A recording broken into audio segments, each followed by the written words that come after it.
Hello everyone, Asaf purple channel में आप सबका वेलकम है। चलिए आज बहुत ही मोस्ट इम्पोर्टेंट क्वेश्चन मैं आज आप सभी का समझ लेकर आया हूं, जो आपका एक्सरसाइज 13.3 का क्वेश्चन नंबर 1 है, जो एग्जाम के पॉइंट ऑफ व्यू से आपका मोस्ट इम्पोर्टेंट क्वेश्चन है, जो आज ही जेक बोर्ड के द्वारा आपका जो एग्जाम डेट है वो कंफर्म कर दिया गया है। 11 फरवरी से शुरू है और आपका जो मैथ का एग्जाम है वो आपका कितना है, 3 मार्च को एग्जाम है। तो चलिए सबसे पहले क्वेश्चन को पढ़ते हैं, फिर इसको समझने की कोशिश करेंगे, फिर इसको बनाएंगे। ठीक है, चलिए क्वेश्चन आपके क्या बोला, देखिए क्वेश्चन में आपका साफ बोल रहा है कि त्रिज्या 4.2 सेंटीमीटर, त्रिज्या कितना बोल रहा है 4.2 सेंटीमीटर वाले एक गोले। सबसे पहले देखिए त्रिज्या कितना बोल रहा है आपका क्वेश्चन में, ये एक 4.2 सेंटीमीटर त्रिज्या वाला क्या है, गोला है। ठीक है, मतलब यहाँ से यहाँ इसका जो रेडियस है, यहाँ से यहाँ r इक्वल टू आपका कितना दिया है, r equal to 4 centimetre, sorry 4.2 centimetre. ठीक है, यानी त्रिज्या 4.2 सेंटीमीटर वाला एक धातु के गोले को पिघलाकर, ये मान लीजिए 4.2 सेंटीमीटर वाला एक धातु का गोला है, मतलब गोला है, इस गोला को पूरी तरह से पिघालकर इसका शेप को चेंज कर दिया गया, इसका शेप में परिवर्तन कर दिया गया। इसका मतलब इस गोले का जितना आयतन होगा और इसको पिघालकर इसका दूसरा जो शेप बनाया गया उसका भी आयतन आपस में क्या होगा, बराबर होगा। तो यानी इसको पिघाल कर क्या किया, एक बेलन बनाया गया, इसको पिघाल कर क्या बनाया गया, एक बेलन बनाया गया। तो आपका क्वेश्चन में पूछा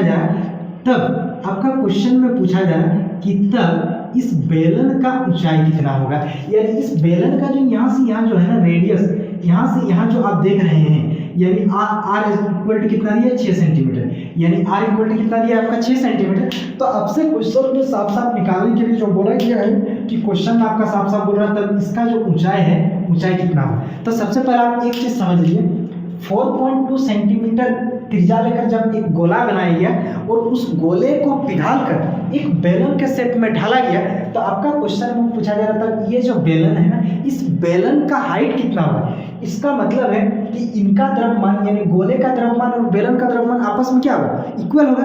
हालांकि शेप अलग अलग है लेकिन इसका द्रव्यमान क्या होगा, इक्वल होगा। इसका मतलब है, चलिए अब कैसे निकालेंगे, बेलन का आयतन बराबर आपके क्या होगा, बेलन का आयतन बराबर गोले का आयतन, बराबर क्या हो जाएगा, गोले का आयतन।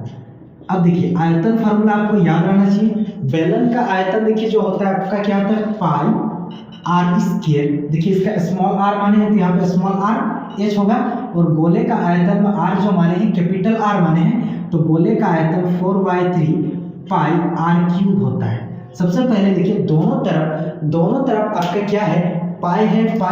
इसका मतलब है कि पाई आपस में क्या होगा, आपका कटेगा।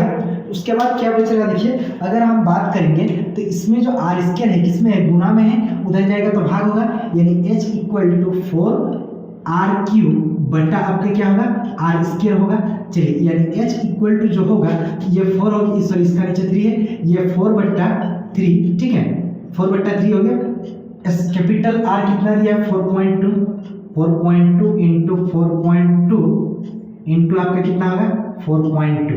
ठीक है, नीचे आर स्मॉल आर का स्केल कितना है 6 इंटू 6, 6 का पहाड़ा 7 बार पढ़ेंगे 0.7 बार, तो 4.2 आएगा। 6 का पहाड़ा 0.7 बार पढ़ेंगे तो कितना आएगा 4.2 आएगा। ठीक है, 3 का पहाड़ा और 3 1 जा 3, ठीक है 3 4 जा 12, यानी 3 का पहाड़ा 1.4 बार पढ़ेंगे तो आपका 4.2 आएगा।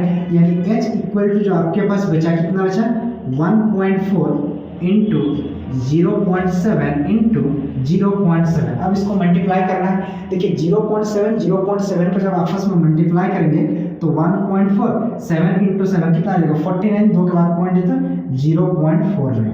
अब इसको क्या कीजिए, मल्टीप्लाई कीजिए, यानी 0.49 को 1.4 के साथ तो कितना आ जाएगा, 4 का पहाड़ा 9 बार पढ़ेंगे तो 4 में कितना होता है 36, 4 का पहाड़ा 4 बार पढ़ेंगे तो 4 4 16 और 3 कितना हो जाएगा 16 और 3 19। ठीक है, हाथ में कितना रहा 1, 4 को 0 के साथ गुना करेंगे 0, हाथ वाला 1 मिला को 1।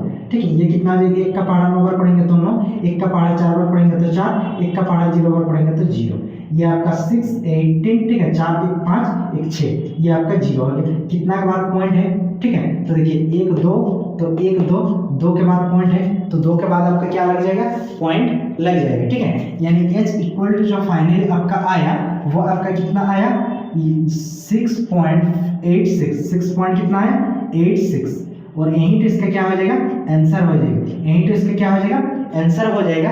आई होप हमको लगता है कि आप इस क्वेश्चन के आंसर पूरी तरह से समझ लिए होंगे। चलिए मिलते हैं नेक्स्ट वीडियो में, तब तक के लिए जय हिंद।